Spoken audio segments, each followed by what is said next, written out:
Reddeos presents r/AskReddit. If you enjoy the video, show your support by commenting, liking and subscribing to the channel. What are some dark secrets about grocery stores? I worked at a Heath food grocery in Florida when I was in college. About 90% of the money the store made was from supplements, not food. The food was to get people to come in and do all of their shopping at one place.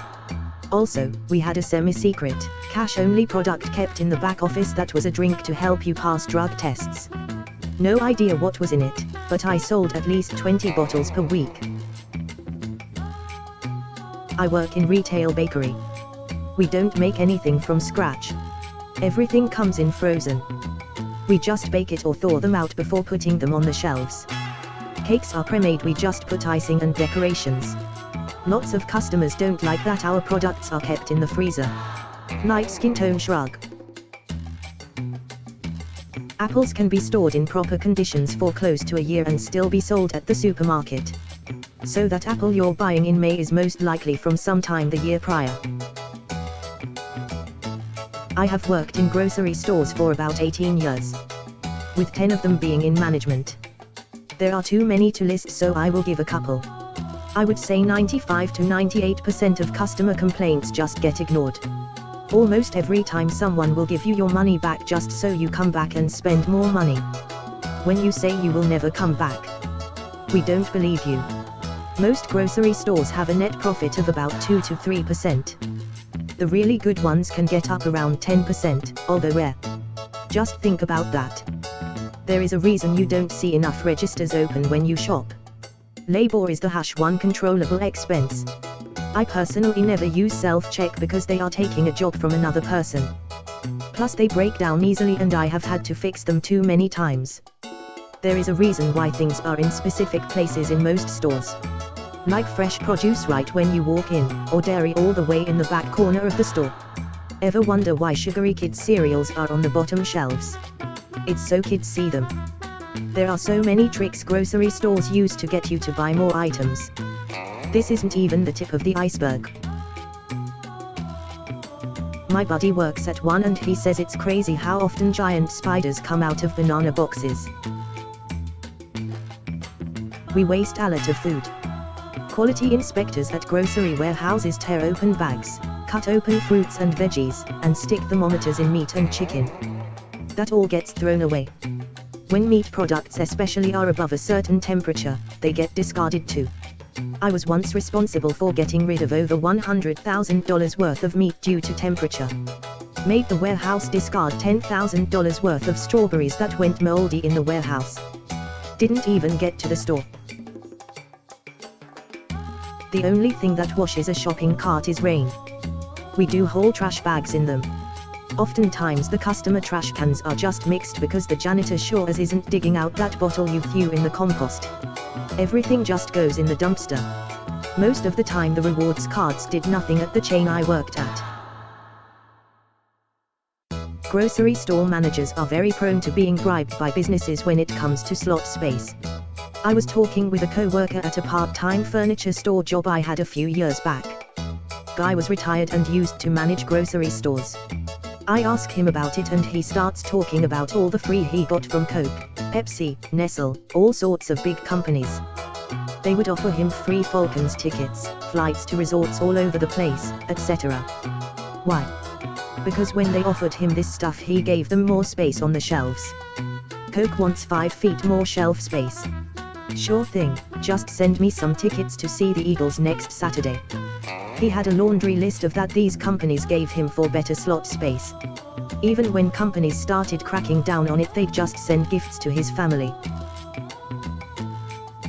If you ask an employee to check in the back for a product, 9 times out of 10 they just walk back there, wait a couple minutes, and walk back out to tell you they don't have any more.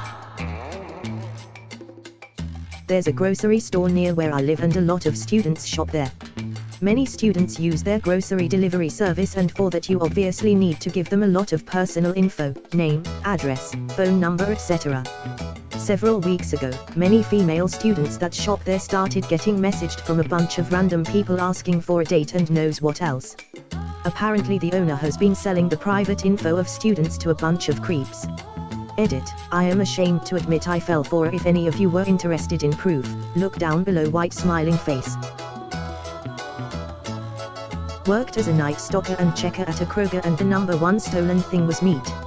Every night all over the store you find open packages of meat hidden everywhere or just checked under shelves. And to the point above about the animals. Don't ever look or get under the shelves. Anything under should be considered lost forever, trust me. The dudes in the meat department always have drugs. 4011 equals bananas, startled smiley. I worked for a Sam's Club, and the only bothersome thing I noticed other than their stingy payroll was the amount of food being thrown away. They praised themselves on donating to the local food bank, but it's only like 1 to 2% of what actually gets thrown away. I worked the grocery part and had to do the reclaims sometimes, and hated myself throwing away a lot of good because the package was torn or smashed a little. They didn't care because I guess they got reimbursed some of that money back. And even worse, they wouldn't even let it slide if we wanted something that was gonna get thrown away anyway. They would threaten to write us up if we were to grab a Hot Pocket out of a ripped box, for example. I worked at a chain grocery store years ago. We had this awful smell down one particular aisle. The manager never wanted to investigate and would just say something must have spilled. She even went as far to have us hang air fresheners on the shelves to mask the smell. Several years later the store underwent a remodel where aisles were moved. They found a giant rat's nest under the shelving unit of this particular aisle. It was one of the most disgusting things ever. Once they cleaned it out, the smell finally resolved. A grocery store near me has a seafood scale which is wrong. The salmon and catfish is weighed at 8 ounces but is well over a pound. Always check the weight of your meat using a separate scale and check the accuracy. In this case it's in our favor.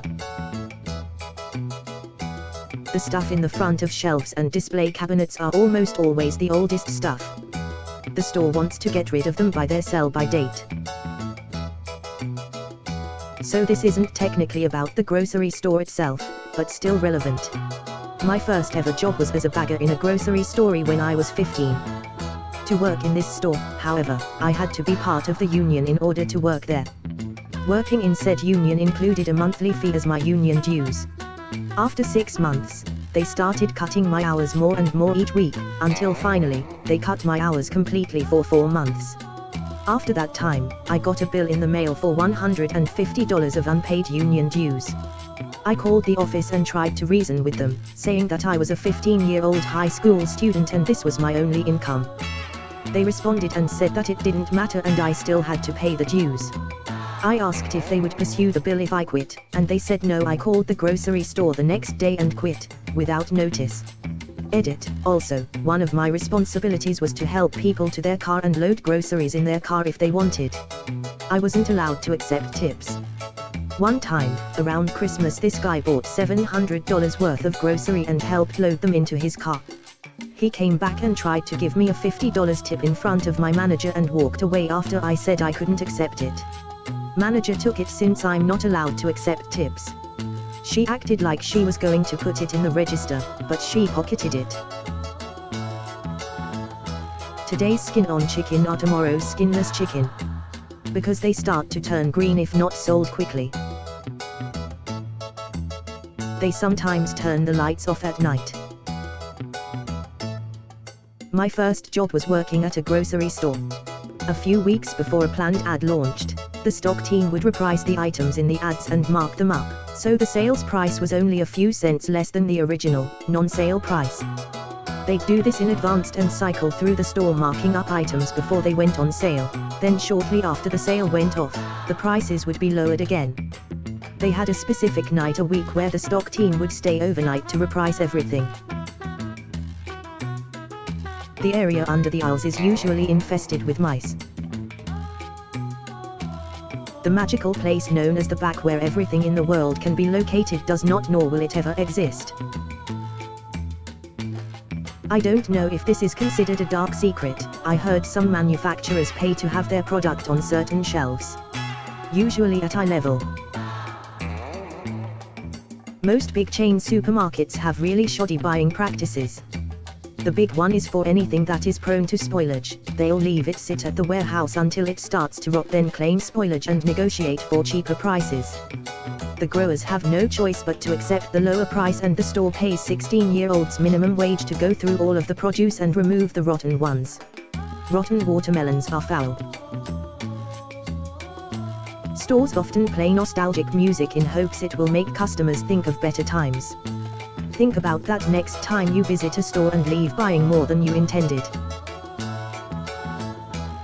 This is more of a dark secret of store waste, but a good deal of grocery stores, not all, have to throw out bulk if you put it into the bags but don't buy it. Like if you scoop some gummy bears into a bag, for example, and get to the till and say you don't want it now, it gets thrown out because it could have been tampered with. Same goes for fresh meat. If you walk out the front door, even if you immediately turn around and come back in and return it, we have to throw it out. Also, any form of pharmacy product that is consumed, vitamins for example, or used for healing wounds, think Neosporin and the like, gets thrown out because it could be tampered with, if you return it. And just to make it clear, I'm talking about stuff that is sealed on return. No store will put any of this back on the shelf if they are opened. Well, no non-shady store at least, LOL. Thanks for watching. Don't forget to comment, like and subscribe.